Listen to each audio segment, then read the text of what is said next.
오늘 함께 저와 나눌 말씀은 제목은 혼돈과 공허의 시대, 질서를 세우는 사람들. 혼돈과 공허의 시대에 질서를 세우는 사람들, 이 제목으로 함께 말씀을 좀 나누고 싶습니다. 저도 긴 인생을 산 건 아니지만요, 그 어느 때보다 이 시대가 참 혼돈스럽다는 것들을 여실히 느끼게 돼요. 정말 절감합니다. 정치, 사회, 경제, 문화, 교육, 국제 정세, 어느 한 영역 가릴 것 없이 급변하는 시대 속에 저희들이 살고 있어요. 지난 5월에 세계 다보스에서 열리는 다보스 경제 포럼이 지난 5월 말에 또 열렸습니다. 그 포럼에서는 세계 정치, 경제, 또 저널리스트, 정말 이 시대를 선도하는 글로벌 리더십들이 함께 모여서 현재를 진단하고 미래를 예측하는 그런 포럼을 갖고 있습니다. 근데 저도 이번에 한번 어떤 포럼의 내용들이 조금 오갔는지 한번 좀 보니까 공통된 전제는 이런 상황이었던 것 같아요. 현 시대를 진단하는 그 글로벌 리더십들의 진단이 현 상황을 심각한 위기의 시대로 전제를 하고 있더라고요. 불확실성이 상승하는 격동의 시간, turbulent time이라는 말을 쓰더라고요. 터뷸런트가 진동이 격하게 일어나는, 그 비행기에서 완전히 이게 흔들리는 그런 거 아니겠습니까? 지금 이 시대를 격동하는 그 진동의 시대라고 세계 글로벌 리더들도 그렇게 진단을 하고 거기에서 포럼을 시작하더라고요. 그래서 더 강론으로 들어가면 여러 영역에서 이 심각한 증상들이 포착들이 됩니다. 기후 변화가 너무나 심각하죠. 그다음에 식량 안보가 굉장히 글로벌 이슈로 자리하고 있어요. 식용유 값도 너무 많이 올랐더라고요. 그렇죠? 하다못해 식용유 값이.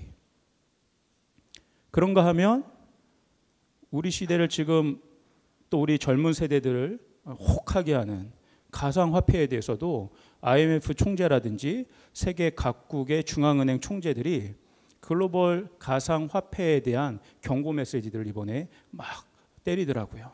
이건 그 화폐로서의 기능들을 하지 못하고 있다. 그러니까 그분들의 그런 또 진단 한마디 한마디에 가상화폐 시장이 막 출렁출렁하는 거예요. 그러니까 거기에 막대한 또 손해를 끼치는 손해를 보고 굉장히 멘붕에 빠져 있는 젊은이들도 많이 늘어났죠. 그리고 보니까 마지막 굉장한 이슈 중에 하나가 4차 산업혁명에 대한 이슈였어요. 그러니까 4차 산업혁명이 이제 단어로 나오고 나서 점점 이것들이 구체화되고 실제화되는 담론들이 나오기 시작하는 거예요. 예를 들면 노키아 아시죠, 여러분?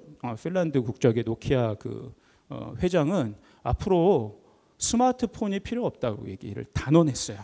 들고 다니는 스마트폰 필요 없다.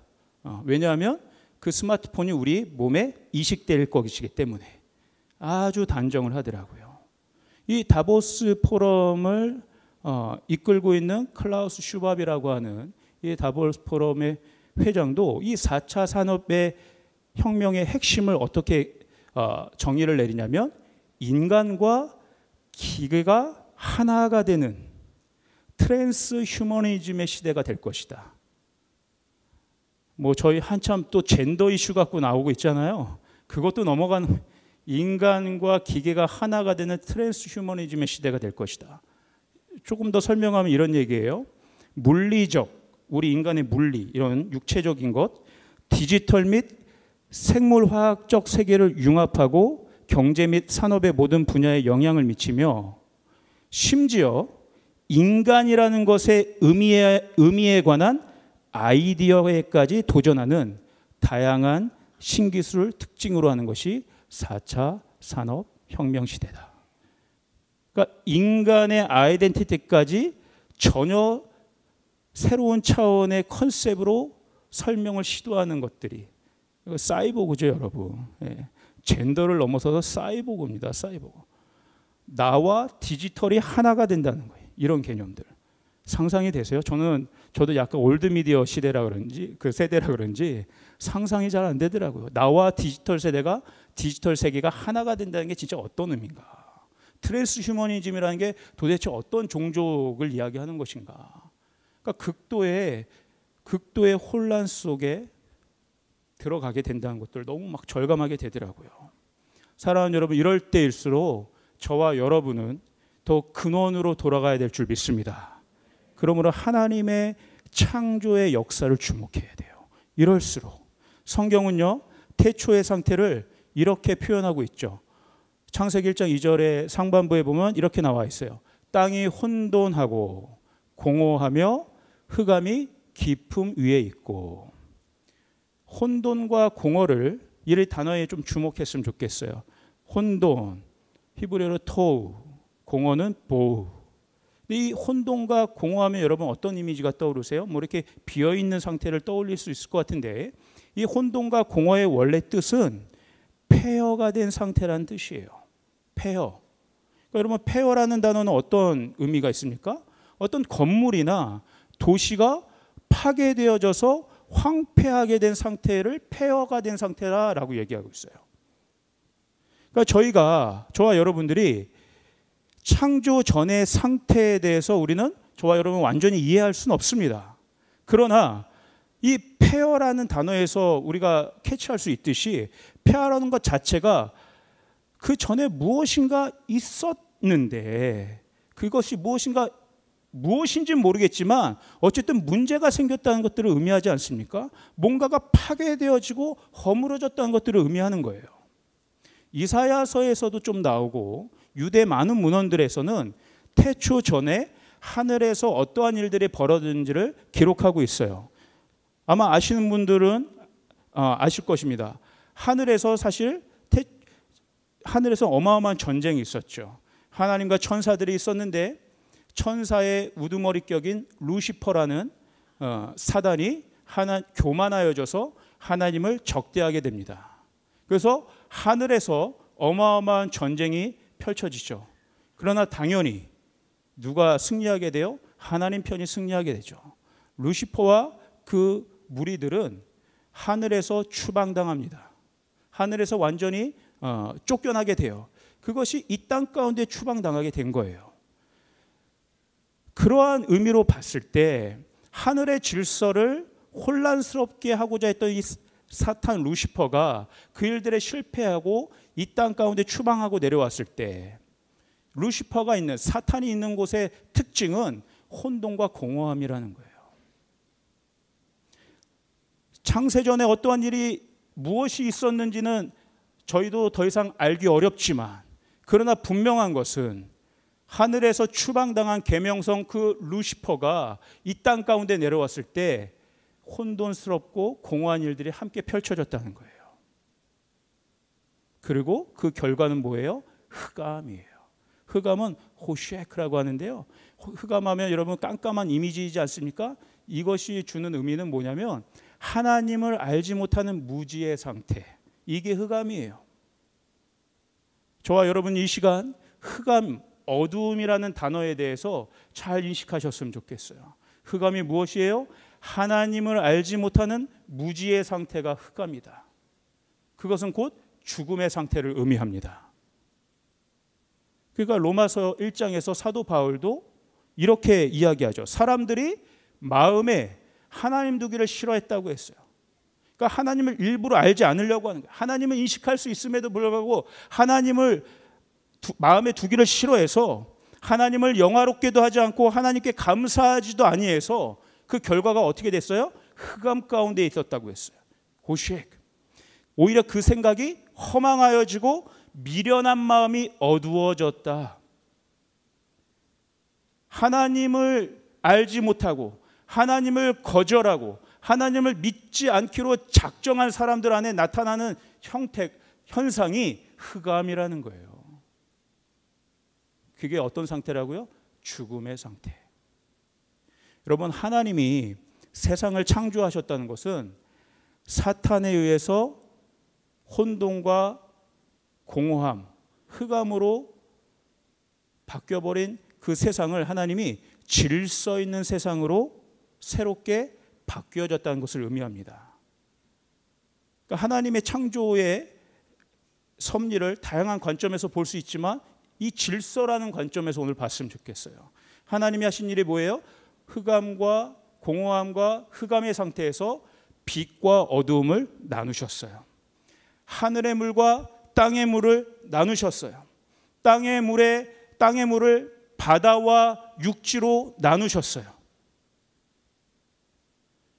그리고 땅에 하나님께서 식물들을 심고 자라게 하시고 열매 맺게 하셨어요.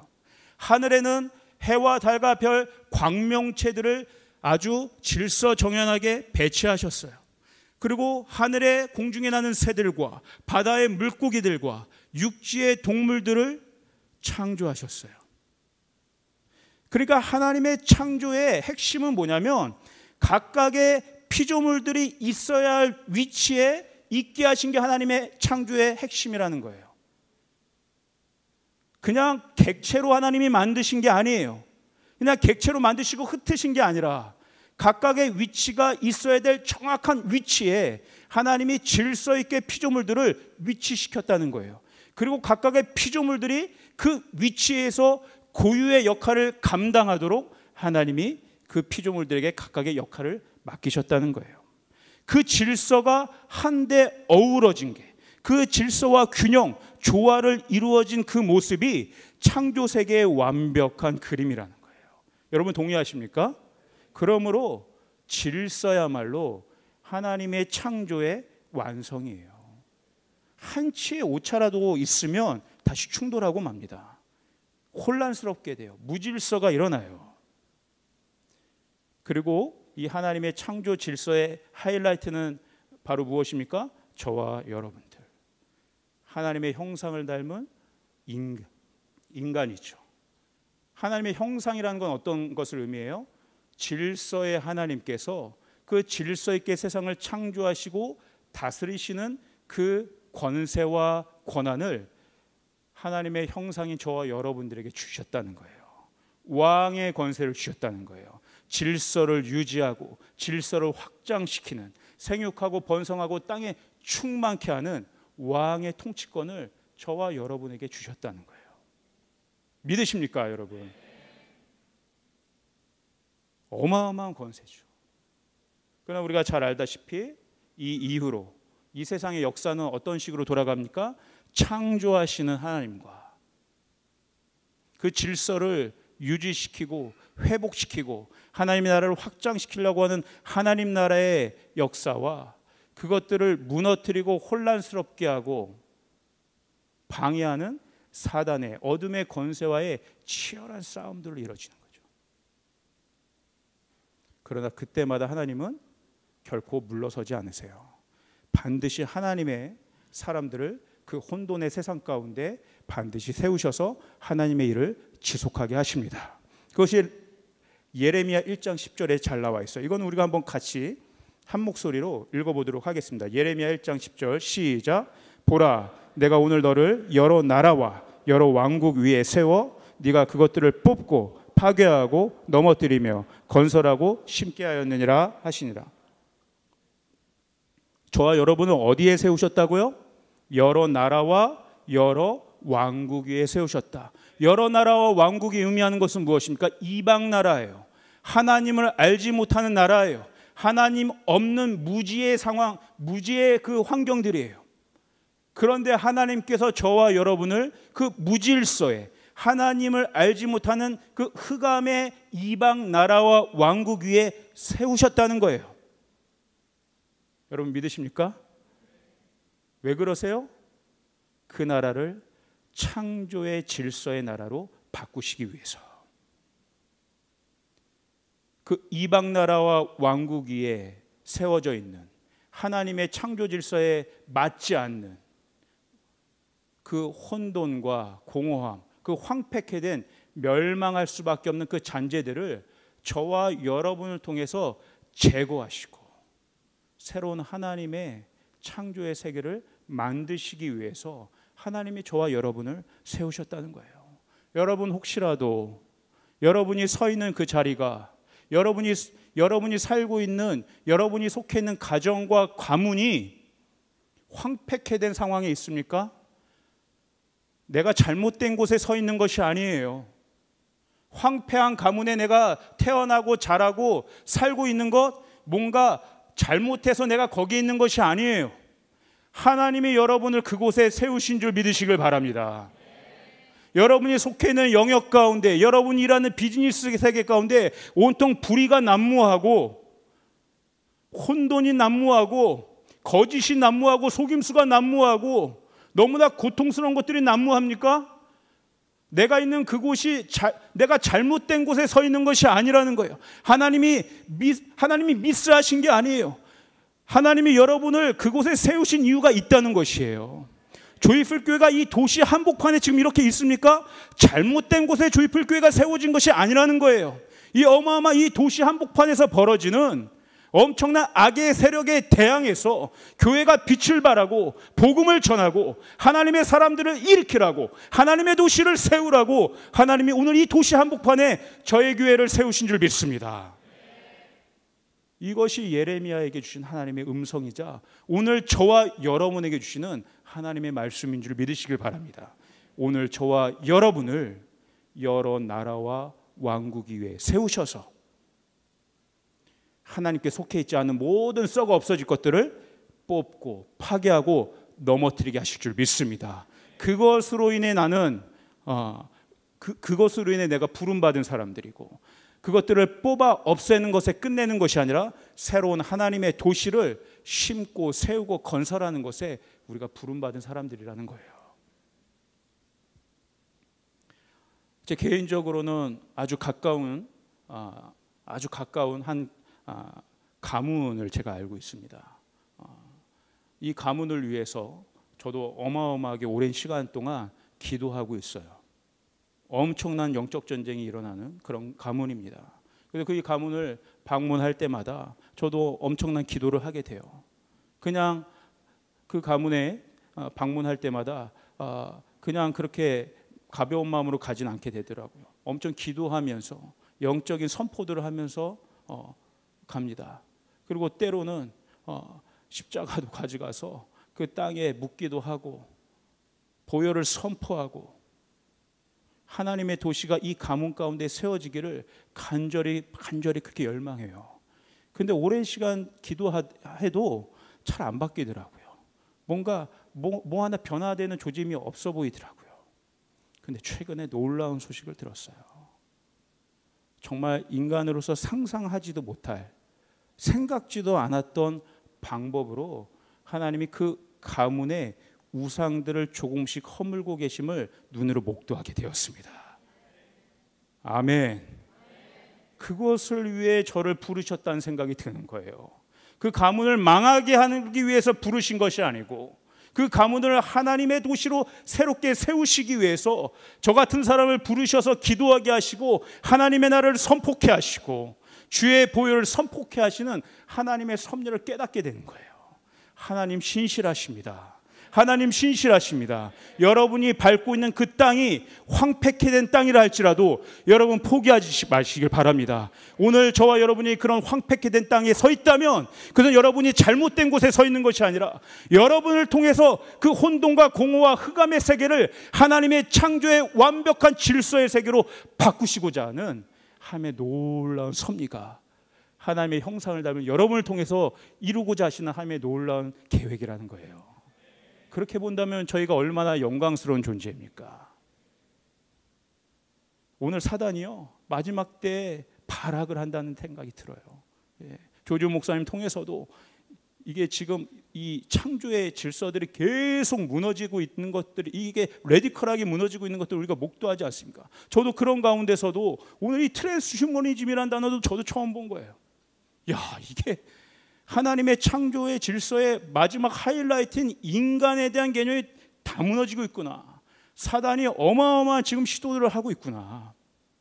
사단의 엄청난 마치 그 창세 전에 그 창세기 1장 2절의 지금 상황들이 이 시대에 다시 재현되고 있다는 것들을 너무 막 느끼게 되는 거예요. 사랑하는 여러분, 이 혼돈의 시대 가운데 그러나 이 문제를 해결할 수 있는 유일한 방법이 있는 줄 믿습니다. 그 유일한 방법은 말씀으로 세상을 창조하시고 말씀으로 그 질서를 유지시키시고 회복하시는 부활하신 예수 그리스도를 통해서 이 모든 혼돈의 문제들이 깨끗하게 해결될 줄 믿습니다. 부활하신 예수님을 믿는 거예요. 그래서 죽으신 예수님이 아니라 죽음에서 부활하신 예수님을 우리는 믿습니다. 부활이라는 게 뭐예요? 죽음에서 부활했다는 거, 죽음은 그 혼돈의 마지막 끝그림이에요. 그러나 그 혼돈의 마지막을 이기시고 부활, 생명, 새로운 질서의 시작으로 우리 주님이 일어나셨다는 거예요. 그 예수님이 지금 저와 여러분과 함께 하시다는 믿음이 우리 가운데 주어질 때 예레미야에게 임한 하나님의 소명이 이것이 우리의 사명이 되는 줄 믿습니다. 예. 부활하신 예수님, 그분을 중심으로 모시는 것, 이것이 모든 것의 질서를 바로 잡게 되는 것이 돼요. 여러분, 이 시간 곰곰하게 한번 여러분 점검해 봤으면 좋겠어요. 여러분 내면 안에 여전히 혼돈스럽고 질서가 잡히지 않았고 복잡하고 위축되어 있고 절망 가운데 있고 뭔가 하나님을 오해하고 뭐가 정리정돈이 안 되는 부분들이 있다면 다시 한번 여러분 모든 질서의 중심이 되시는 예수 그리스도를 여러분의 마음 가운데 초청하시길 바랍니다.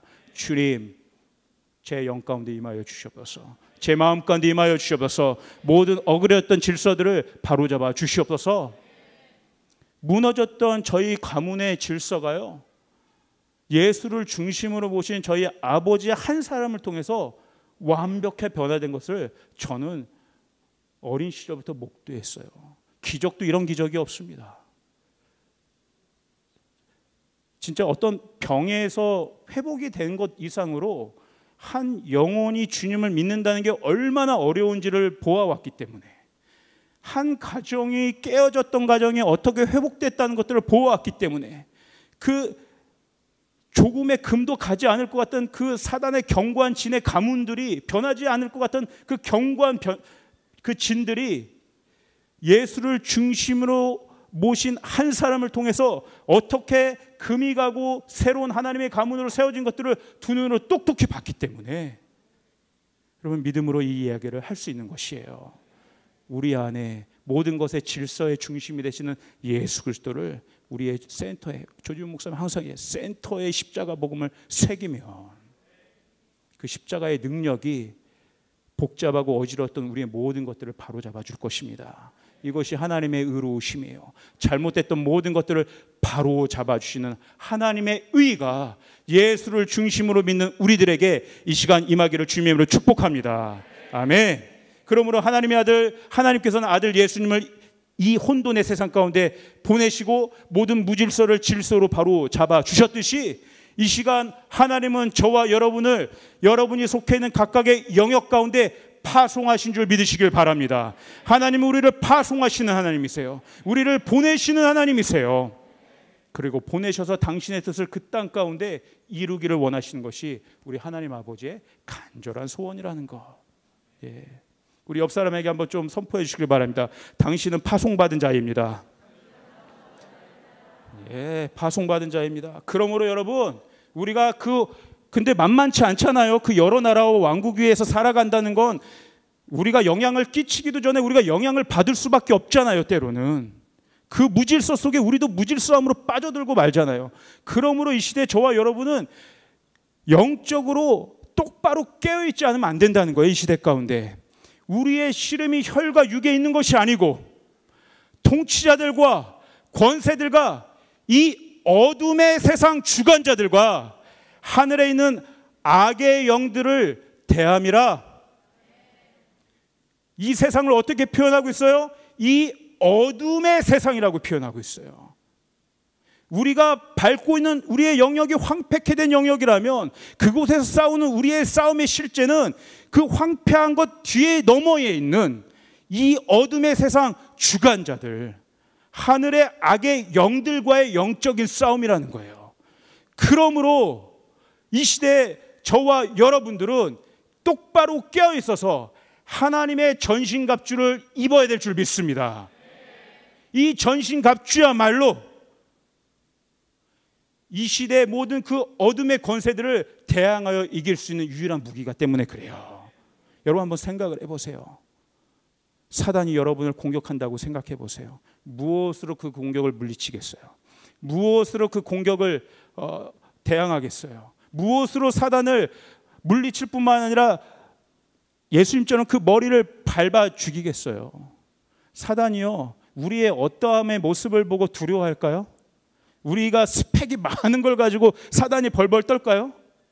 우리의 어떤 외모의 모습을 보고 사단이 두려워 떨까요? 우리가 어떤 이뤄놓은 업적을 보고 사단이 두려워 떨까요? 사단 절대 두려워하지 않습니다. 오히려 우리가 이뤄놓은 어떤 것, 우리의 능력, 아니 또 반대로 능력 없는 우리의 어떤 자기 연민, 우울감, 열등감, 그게 교만함이 됐던 반대 그 위축됨으로 돼 있던 사단은 우리의 어떠함에 전혀 흔들리지 않아요. 오히려 그 모든 것들을 통해서 사단은 틈타고 우리를 공격하고 넘어뜨려요. 사단이요, 무서워할 유일한 무기는 하나님의 전신갑주인 줄 믿습니다. 그러면 여러분 이 시대 진짜 여러분 승리하는 삶을 살고 싶습니까? 저는 정말 승리하는 삶을 살고 싶어요. 우리 주의풀 교회가 승리하는 교회가 되기를 간절히 갈망하고 있어요. 유일한 방법, 무엇으로 여러분과 저의 삶이 사단에게 대적할 수 있는 그런 강력한 용사로서의 모습이 되겠습니까? 하나님의 전신갑주 아니고서는 방법이 없다는 거예요. 우리가 이 시대에 깨어서 준비해야 될 것이 바로 하나님의 전신갑주인 줄 믿습니다. 다니엘은요, 이것을 계시적으로 먼저 본 선지자예요. 우리 다니엘서 2장 34절 35절 볼까요? 한번 같이 이걸 읽겠습니다. 시작. 또 왕이 보신즉 손대지 아니한 돌이 나와서 신상의 새와 진흙의 발을 쳐서 부서뜨리매 35절. 그때에 새와 진흙과 녹과 음과 금이 다 부서져 여름 타작마당에 겨같이 되어 바람에 불려간 곳이 없었고 우상을 친 돌은 태산을 이루어 온 세계에 가득하였나이다. 아멘. 이 다니엘이 살고 있던 시대는 그 당시에 역대급의 패권 전쟁이 일어났던 시대였어요. 이때는 이제 바벨론 제국이 아수르 제국을 물리치고 신흥 강자로 일어나서 느부갓네살 왕이 패권을 차지했던 시대죠. 그러나 느부갓네살도 얼마 안 있어서 금방 사라집니다. 바벨론 제국도 무너집니다. 그야말로 혼돈과 무질서의 시대예요. 이때 이 느부갓네살이 꾼 꿈을 다니엘이 해석해 주는 장면이에요. 어떤 꿈을 꿨냐면 어마어마한 우상, 신상의 꿈을 꾸는 거죠.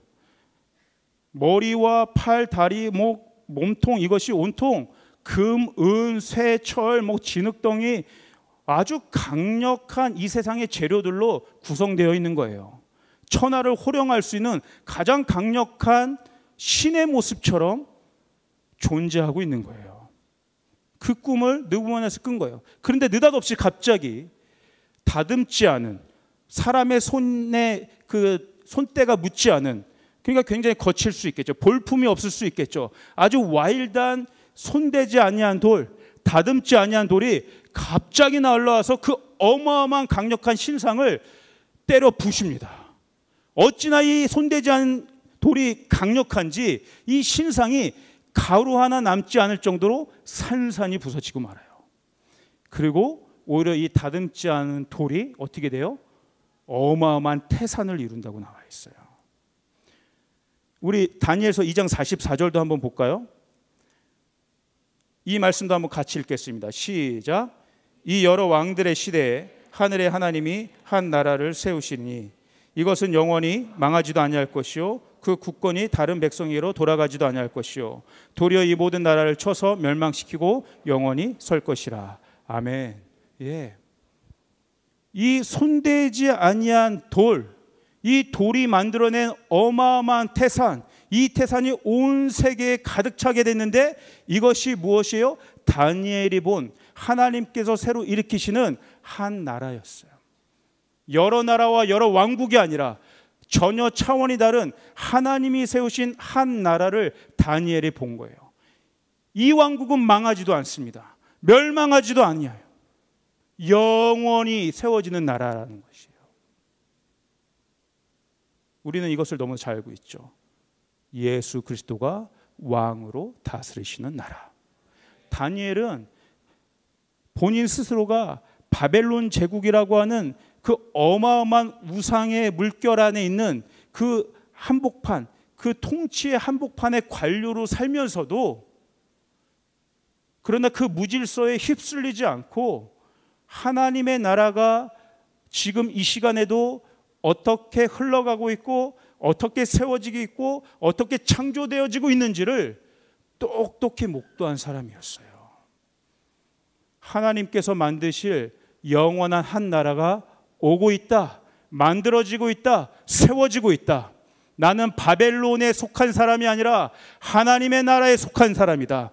나는 바벨론 제국에 반응하는 사람이 아니라 하나님의 나라에 반응하는 사람이다. 다니엘이 이 정체성을 분명히 한 거예요. 사랑하는 여러분, 이 시대에 저와 여러분이 이 믿음의 고백을 해야 될 줄 믿습니다. 저와 여러분은 하나님의 창조의 질서를 따르는 사람들입니다. 하나님의 뜻에 반응하는 사람들입니다. 하나님의 뜻에 정렬하는 사람들입니다. 이 세상과 괴리되어 살라는 얘기가 아니에요. 오히려 하나님 나라에 반응하며 살 때 이 세상 가운데, 우리가 땅을 밟고 있는 그 황폐케 된 땅 가운데 차원이 다른 하나님 나라가 세워질 수 있다는 거예요. 우리의 영역을 하나님이 사랑하십니다. 하나님이 그 땅의 그 영역 가운데, 그 나라 가운데 우리를 보내셔서 하나님의 뜻을 이루기를 원하시는 거예요. 하나님이 이 세상을 사랑하세요. 하나님이 이 세상을 사랑하시기 때문에 독생자 예수의 나라를 우리 가운데 오게 하셔서 차원이 다른 하나님의 나라를 만들어 가시는 거예요. 그러므로 이 혼돈과 무질서의 세상 가운데 저희들이 깨어있어 반응해야 될 것은 바벨론의 문화가 아니라 하나님 나라의 문화에, 하나님 나라의 질서에 우리가 반응해야 된다는 거예요. 리셋의 시즌이라고 이제 우리가 선포하고 있잖아요. 진짜 그런 것 같아요. 여러분, 어떤 나라에 반응할 것입니까? 어떠한 질서를 따르겠습니까? 오늘 저와 여러분의 미래가, 우리 자녀 세대들의 미래가 우리가 어떠한 나라에 반응하냐에 따라 이제 달려있는 거예요. 이 혼돈의 시대 가운데서도 하나님께서 세우고 계시는 하나님의 나라에 우리가 초점을 맞추시기를 믿음으로 축복합니다. 그것에 반응합시다. 그러기 위해선 저와 여러분 안에 내면에 있는 모든 혼돈과 무질서, 흑암의 상태를 예수 그리스도의 이름을 선포하며 날마다 그 보혈을 우리 마음 가운데 뿌리며 무질서의 상태들을 질서로 계속해서 날마다 변환시켜야 되는 거예요. 그래서 제가요, 아직 설교가 끝나지 않았지만 다시 한번 요 중간 지점에 저와 여러분의 영을 믿음으로 좀 액티베이트 했으면 좋겠어요. 그래서 승리와 통치 기도를 우리의 영으로 한번 선포하며 기도했으면 좋겠어요. 제가 준비를 해왔거든요. 여러분 화면을 보시면 승리와 통치 기도가 나와 있습니다. 이 시간 여러분 믿음으로 좀 결단하시고 선포하시길 바랍니다. 우리의 선포의 기도 속에 주의 영이 임하실 줄 믿습니다. 우리가 선포한 대로 이루어질 줄 믿습니다. 우리의 선포대로 하나님의 나라가 우리 가운데 세워지게 될 줄 믿습니다. 승리와 통치 기도 여러분 준비되셨죠? 자, 힘차게 한번 같이 선포하며 나아갑시다. 시작. 나는 예수 그리스도와 함께 보좌에 앉아 다스리는 자리에서 통치할 것입니다. 모든 반복적인 실패는 더 이상 없을 것입니다. 돌파하고 전진할 것입니다. 승리를 선포합니다. 돌파와 확장을 선포합니다. 지금 이 시간 어떤 일들이 제대로 되어지지 않게 하고 반복적으로 실패하게 하므로 묶이게 만드는 원수의 공격을 인식하고 차단합니다. 감정적으로 무너지게 만들고 스트레스 받게 하여 묶으려는 사단마귀의 공격을 거부합니다. 내 생각과 마음에 혼돈과 공허함, 흑암을 만들어 하나님을 인식하고 바라보지 못하게 하는 사단의 모든 공격들을 예수님의 이름으로 파쇄합니다. 우리의 싸움은 혈과 육에 있는 것이 아니라 이 어둠의 세상 주관자들과 하늘의 악의 영들에 대한 것임을 선포합니다. 그러므로 나는 예수 그리스도의 전신갑주를 입고 깨어 있을 것입니다. 내 삶과 사역, 비즈니스, 모든 영역과 관계의 한계를 짓게 만들고 염려와 거짓 속임수 가운데 빠지게 만드는 사단의 공격과 괴롭힘들을 예수의 이름으로 끊어냅니다. 파괴적이고 부정적인 모든 생각과 묶임들은 떠나갈지어다. 그 어떤 어둠의 영향력도 허락하지 않을 것입니다. 예수 그리스도께서 십자가를 지심으로 모든 저주로부터 우리를 구원하셨음을 선포합니다. 내 삶의 중심에 예수님 다스려 주옵소서. 혼란스럽고 정돈되지 않은 모든 것들을 바로잡아 주소서. 내 삶의 새 창조의 역사를 일으켜 주옵소서. 하나님은 나를 통해 거짓된 모든 것들을 뽑고 파괴하고 넘어뜨릴 것입니다. 하나님 나라의 온전한 것들을 건설하고 심으실 것입니다. 주님이 주신 약속의 땅을 차지하며 만들고 세우는 데스티니를 이루며 살 것입니다. 복의 근원으로 우리를 부르신 주님, 이제 이 모든 것들을 더 이상 이해하는 수준이 아니라 이제는 돌파하고 차지하는 생각으로 바꿉니다. 하나님이 우리에게 주신 새로운 기회를 붙잡습니다. 우리는 바벨론이 아니라 하나님 나라에 속한 자들이며 하나님 나라에 반응하는 자들입니다.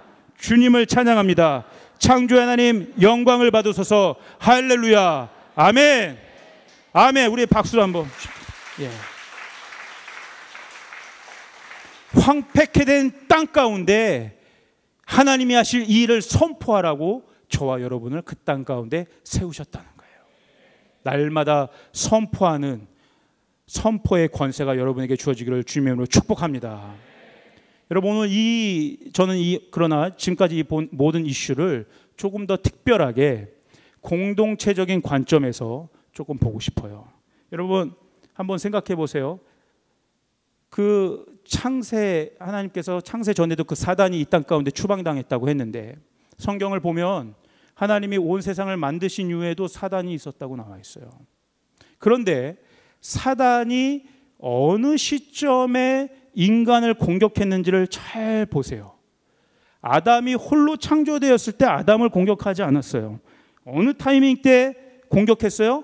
아담과 하와가 부부를 이루며 살 때, 부부라는 공동체를 이루며 살 때 사단이 그 관계를 무너뜨렸다는 거예요. 공동체를 깨는 것이 그래서 사단의 궁극적인 목표입니다. 왜냐하면 우리가 믿는 하나님의 본성이 공동체적이시기 때문에 그래요. 성부와 성자와 성령, 세 인격의 하나님이 하나됨의 연합을 이루고 계시잖아요. 그게 공동체적으로 존재하시는 하나님이세요. 그래서 하나님께서 저와 여러분을 하나님의 형상으로 만드셨다 했을 때 그 하나님의 형상은 우리 역시 하나님처럼 공동체를 이루며 살라고 하는 그 뜻이 있는 거예요. 혼자서는 살 수 없도록 만드신 거예요. 부부의 관계를 만들게 하시고 부모와 자녀의 관계를 만들게 하시고 이 가정으로부터 이 가정의 패밀리가 확장되게 하는 것, 이것이 하나님의 섭리였어요. 하나님의 가족들, Family of God, 하나님의 영광의 임재를 확장시키는, 하나님의 나라에 살 하나님의 백성들을 확장시키는 그 한 공동체를 만드는 것이 하나님의 창조의 목적이셨다고요. 여러분, 사단이요 원래 공동체에 있었잖아요. 하나님의 공동체 멤버십이었어요, 사단도. 그런데 그 스스로가 그 공동체를 깨고 나온 존재였기 때문에 하나님의 사람들이 공동체로 연합하는 것, 공동체로 확장된 것을 극도로 싫어하는 거예요. 여러분, 광야에서 사단이 예수님을 시험했어요. 그런데 그 시험의 차원이 무엇이었는지 아세요? 그냥 예수님에게 뭔가 예수님을 걸려 넘어지게 하는 정도의 시험의 차원이 아니었어요. 어떤 시험의 차원이었냐? 결국엔 하나님 아버지로부터 아들 예수님을 분리시키고자 하는, 그 아버지와 아들의 관계를 분리시키고자 하는 것이 사단의 시험의 목표였다고요. 왜 그래요? 예수님이 광야에 들어가기 직전에 들으셨던 하늘의 음성이 뭐였어요?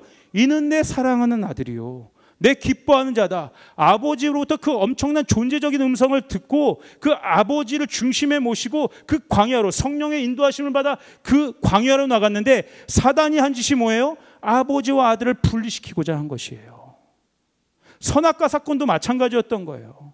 아담과 하와를 분리시키고자 했던 것, 그 가정을 깨트리고자 하는 것이 사단의 전략이었다는 거예요.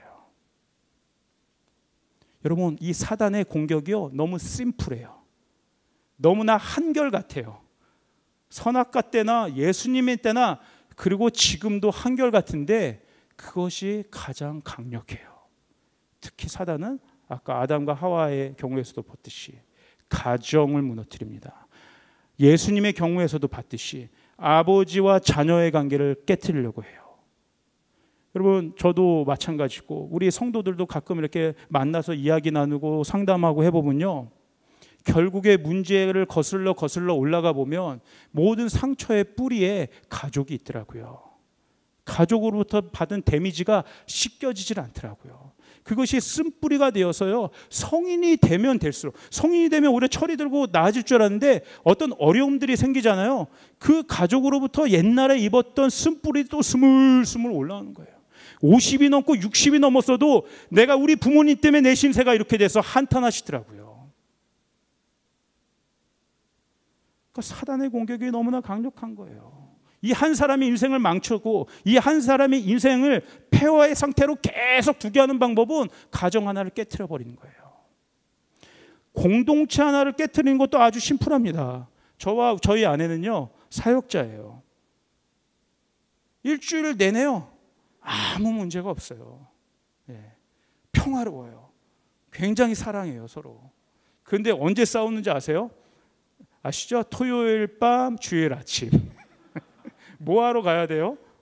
사역하러 가야 되잖아요. 각자가 담당하고 있는 사역 공동체를 만나러 가야 되잖아요. 그러니까 사단의 진짜 목적은 그 공동체를 깨트리는 것 아니겠습니까? 믿음으로 모여있는 그 공동체에 아무 영적인 영향력이 없도록 만드는 것 아니겠습니까? 그럼 그 공동체 공격할 필요도 없어요. 뭐만 공격하면 돼요? 저와 아내의 관계만 깨트려 버리면 금방 끝나요. 그 깨어진 그 다툼의 영을 가지고 어떻게 성도들 앞에서 서로 사랑하세요, 그 설교를 할 수 있겠어요? 사단이 참소하더라고요. 하하하, 막 네 아내도 지금 하나 용납을 못하면서 무슨 얼굴 네 낯짝도 두껍지 너를 봐, 무슨 사랑하라고 가면을 쓰고 그래. 막 참소함을 당한다고요. 이게 사단의 한결같은 공격 방법인데 한결같이 당해요. 엄청 강력합니다. 여러분, 저와 여러분들 여기 일산도 꽤 서울 못지않게도 도시잖아요, 그렇죠? 도시에 세워진 교회에서 저희는 신앙생활을 하고 있어요. 그러니까 옛날에는 도시의 개념이 없었죠. 다 시골이었어요. 자기 고향들이 있었어요. 홈타운, 자기가 태어나는 곳에서 자라고 그곳에서 먹고 사는 것이 옛날의 방식들이었어요. 그런데 산업 문명의 기술이 발전하고 자본이 거기에 결합됨으로 인해서 도시화가 급격하게 진행되기 시작했어요. 이걸 어바니즘이라고 해요. 도시화. 그러니까 도시화의 특징이 무엇입니까? 공동체적으로 살아갔던 라이프 스타일이 개인적인 삶으로 변화되기 시작한 거예요. 그렇잖아요. 시골에 계셨던 분들이 가족이 전체가 옵니까? 한 명씩 상경하는 거잖아요. 그러니까 지금 여러분 중에도 혼자 사시는 분들이 꽤 있죠. 대가족으로 사시는 분들도 없어요. 그러니까 혼자 살거나 아니면 최소한 뭐 부부 정도 2명이서 살거나 아니면 강아지랑 살거나.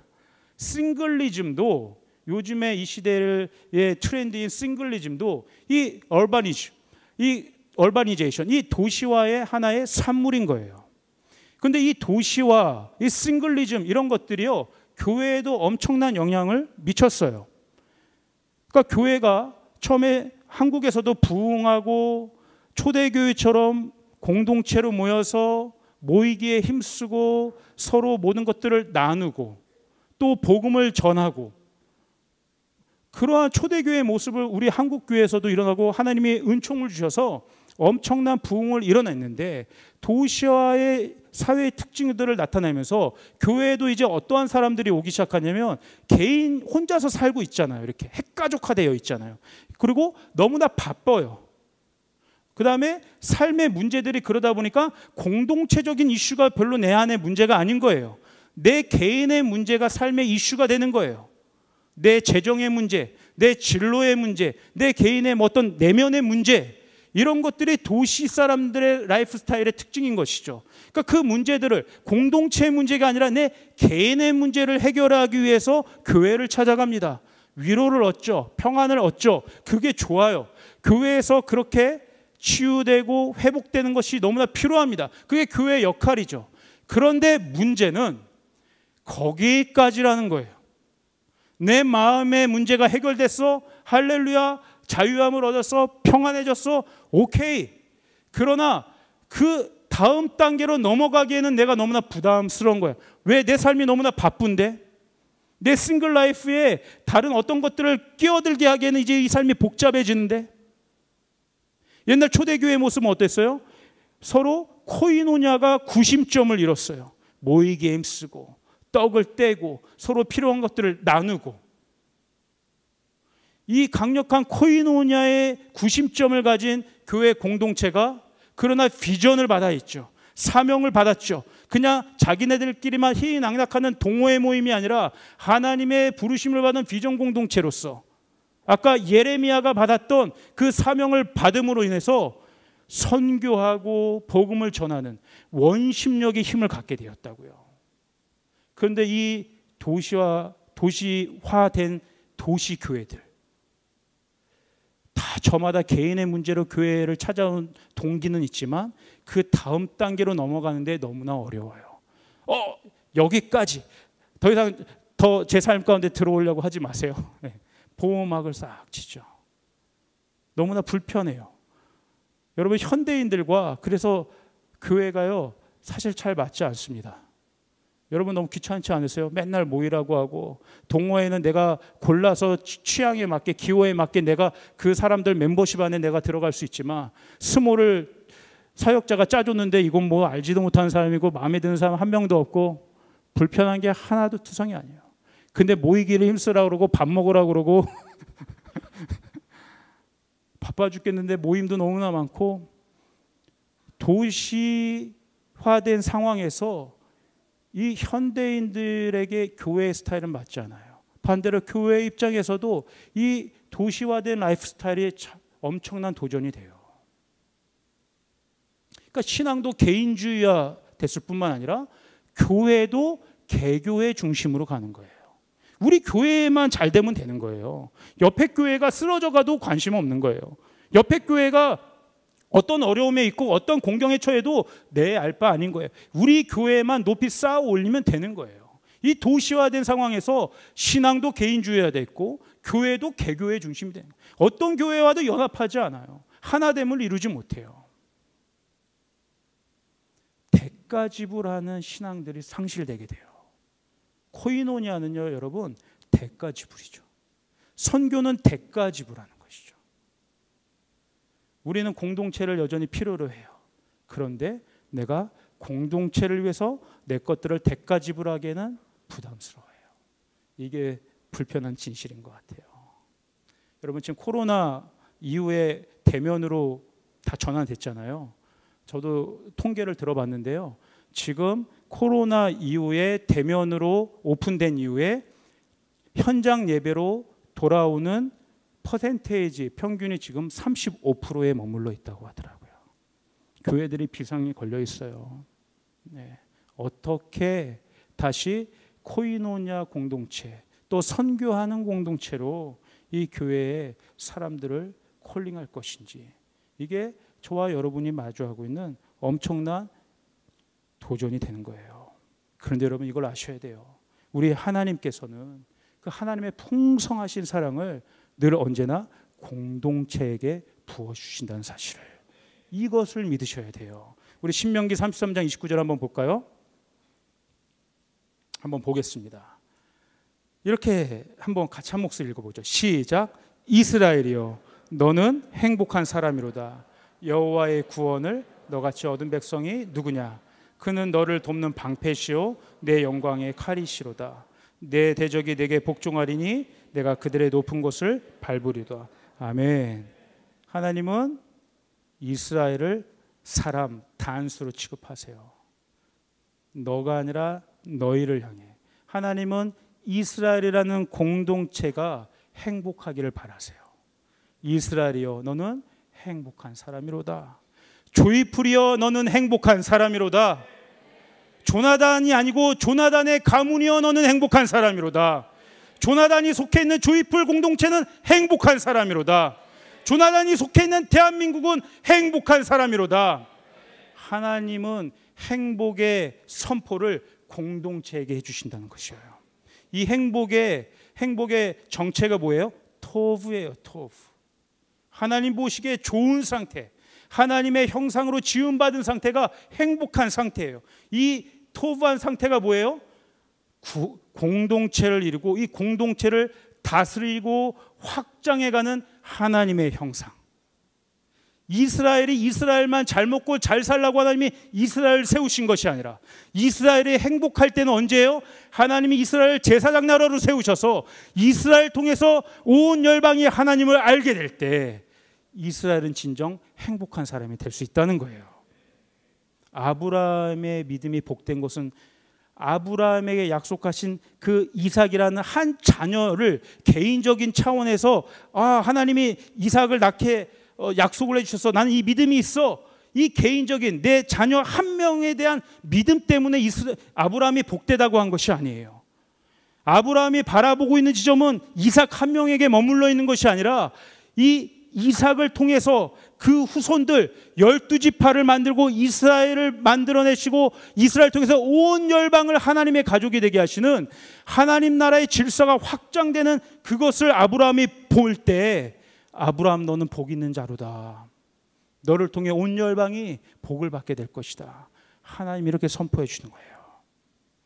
여러분, 오늘 저와 여러분이 행복할 수 있는 이유는 단지 내 개인의 차원에서 복 주시고 은혜를 베풀어 주시는 그 작은, 그것도 참 감사하고 놀라운 간증이죠. 그러나 이제 그 개인적인 바운더리를 넘어서서 저와 여러분이 연결되어 있는 조이풀이라는 공동체에 주실 하나님의 은총을 꿈꾸고 바라보는 그 지경으로 우리의 눈이 확장될 때 우리가 진정 행복할 수 있다는 거예요.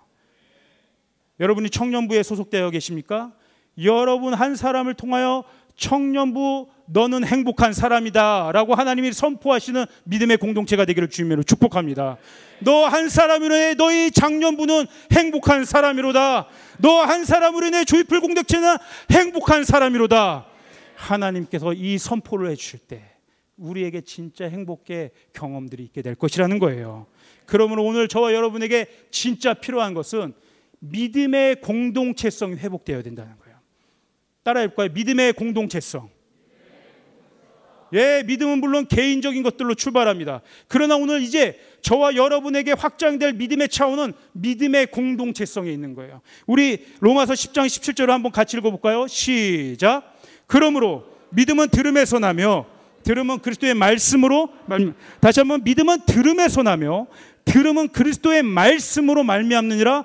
그리스도는 교회의 머리가 되십니다. 교회의 머리 되신 그리스도를 통하여 하나님의 말씀이 교회 공동체에게 선포됩니다. 그러나 오늘 이 신학은 이 말씀을 너무나 개인적인 차원에만 묶어놓은 거에 문제가 있는 거예요. 교회의 머리 되신 그리스도를 통하여 하나님의 말씀이 교회 공동체에 들려진다는 거예요. 그 교회 공동체에 들려지는 말씀을 들음으로 우리에게 믿음이 생긴다는 거예요. 이 믿음은 이례적인 믿음이 아니에요. 믿음은 피스티스, 충성됨이에요. 신실함이에요. 한번 믿고 이례적으로 끝내는 것이 아니라 오늘 믿었으면 내일도 믿고 모레도 믿고 우리의 신앙 여정 동안 계속해서 하나님이 우리에게 신실함으로 반응해 주시듯이 우리도 그 말씀에 반응해서 하루 이틀 우리의 삶의 전 생애를 통하여 하나님께 믿음으로 반응하는 것이 이 믿음의 차원이라는 것이에요. 이스라엘이 자신들의 데스티니 가나안까지 들어가기 위해서는 계속해서 모세를 통해 하나님의 말씀을 들어야 했어요. 모세 혼자 듣고 반응하는 것으로 충분하지 않았어요.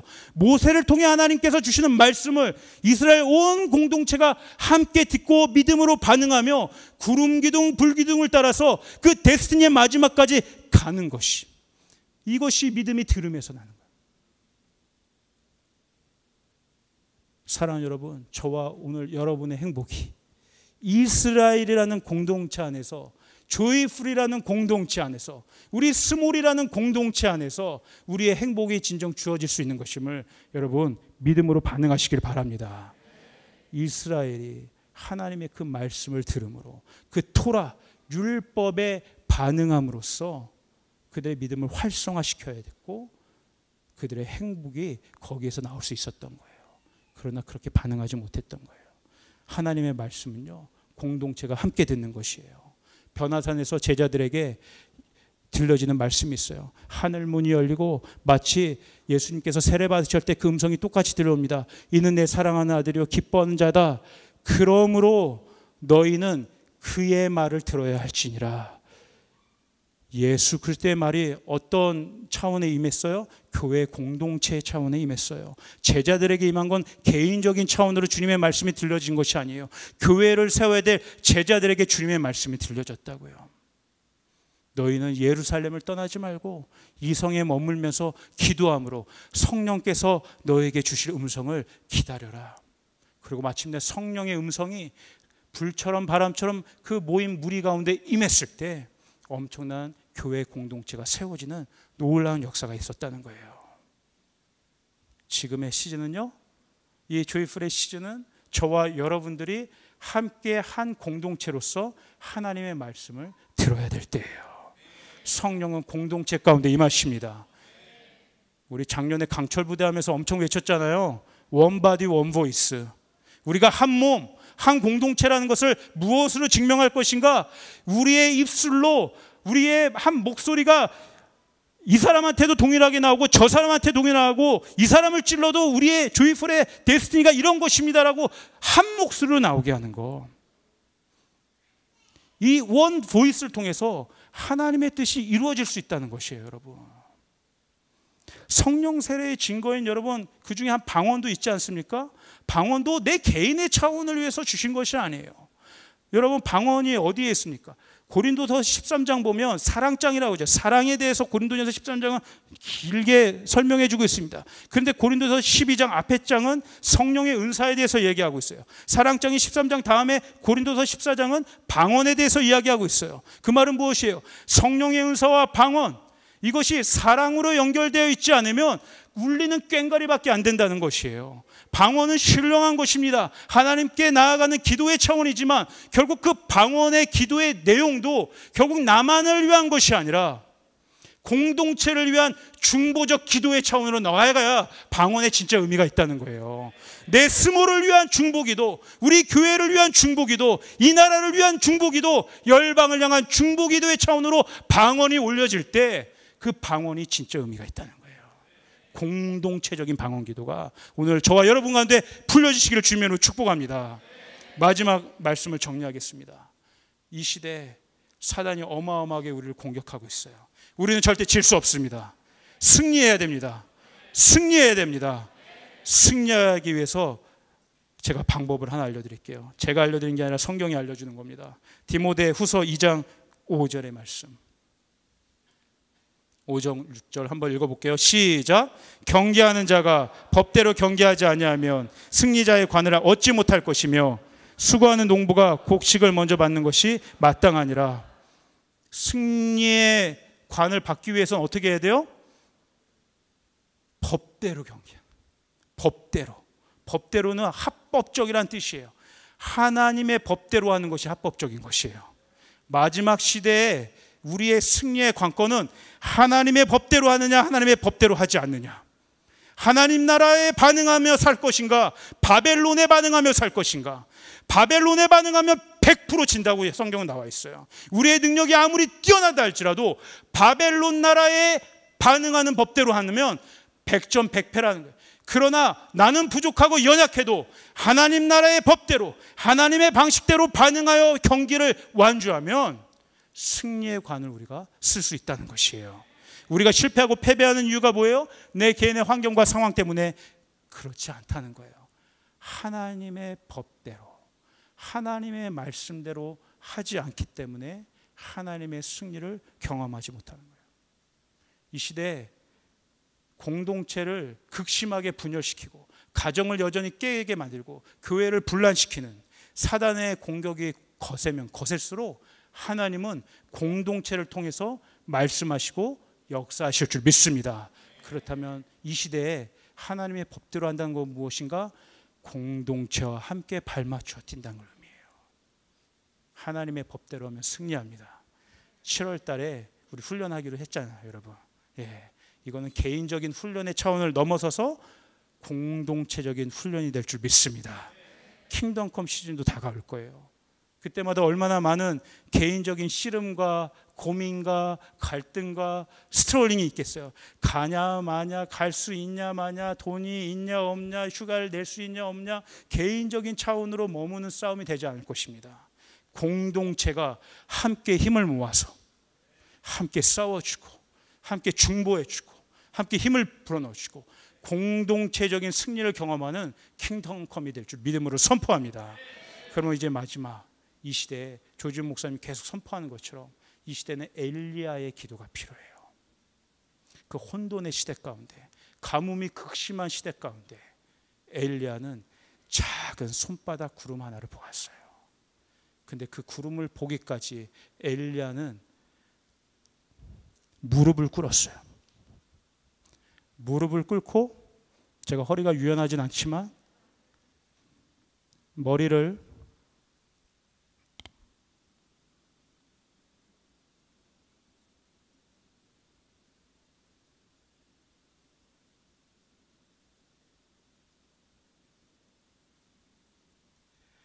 두 무릎 사이에, 바닥에 무릎을 꿇고 머리를 두 무릎 사이에 끼고 간절히 기도했어요. 그리고 계속해서 그 상태에서 사원에게 물어봅니다. 저 바다 하늘에 무엇이 보이느냐? 보이지 않습니다. 또 가봐라. 계속 그 자세를 유지했어요. 엘리야는 쳐다보지도 않습니다. 계속 머리를 그 무릎 사이에 낀 채로 뭐가 보이느냐? 아무것도 보이지 않습니다. 7번째까지 물어봤어요. 무엇이 보이느냐? 손바닥만한 구름 하나가 보입니다. 이제 됐다. 큰 비가 올 것이다. 엘리야는요, 자신의 삶을 이스라엘 공동체 회복을 위해 자신의 삶을 바친 선지자였어요. 엘리야가 그렇게 무릎을 꿇고 머리를 무릎 사이에 끼우고 몸을 웅크리고 했던 그 기도는 중동 사회에서 산모들이 아이를 출산할 때 몸을 웅크리는 자세와 같았다고 제가 설명을 들었었어요. 무엇이에요? 산통의 기도입니다. 새로운 생명의 창조를 잉태하고 출산하는 산통의 기도.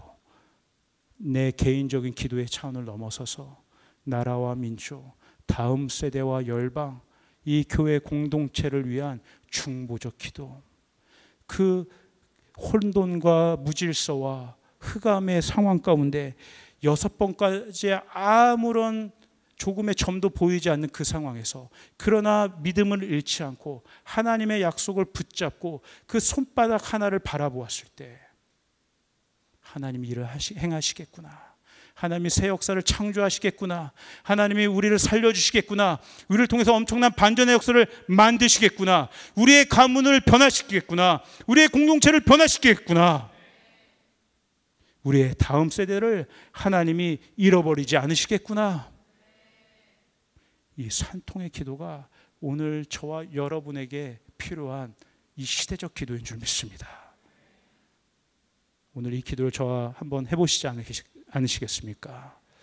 여러분, 이 기도 가운데 반응하며 오늘 우리의 정말 내면 안에서 주님의 꿈이 잉태되고 주님이 맺으실 열매가 출산되는 그 손바닥만한 구름을 한 점이라도 본다면, 여러분, 오늘 우리는 엄청나게 행복한 사람인 줄 믿습니다. 오늘 이 기도가 저와 여러분에게 큰 하나님의 은총으로 임할 줄 믿습니다. 우리 주님께 영광의 박수를 드리도록 하겠습니다. 우리 한번 자리에서 일어나시죠.